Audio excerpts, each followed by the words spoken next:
Eto naman, dito naman tayo. So si Soto kasi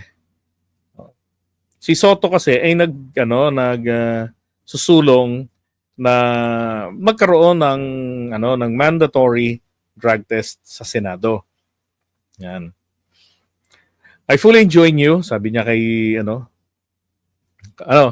ah sabi ni Escudero.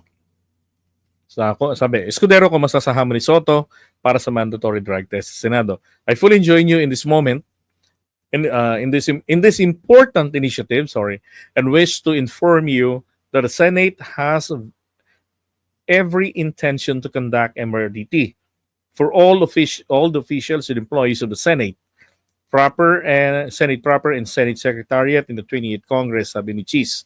Paano kayong mga senador? Alam nyo ba, ito palang panukalan, ito palang pagsusulong na ito, ano lang ito, pagdating po sa mga senador, optional. Ay, hindi ako magpapadrug test. Bakit? Bumata kami ni Robin. Dapat po, pare-pareho kayo, di ba? Weeding out of the weed, Tito Soto pushes Senate wide drug test amid Mary Jane Bus. So, drug-free dapat ang Senado, sabi ni Mig Subiri. Sasailalim sa drug test, mandatory drug testing sa buong opisina niya ipinag-utos. Nax.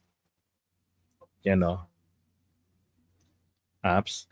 Alam niyo ho, mga kapatids, hindi po drug testing ang nararapat sa mga senador po natin. Ang dapat po sa mga senador natin ay fraud test. Diba?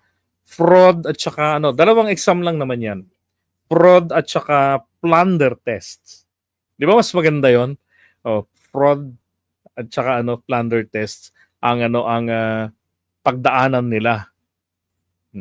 Hello po sa inyo, independent women.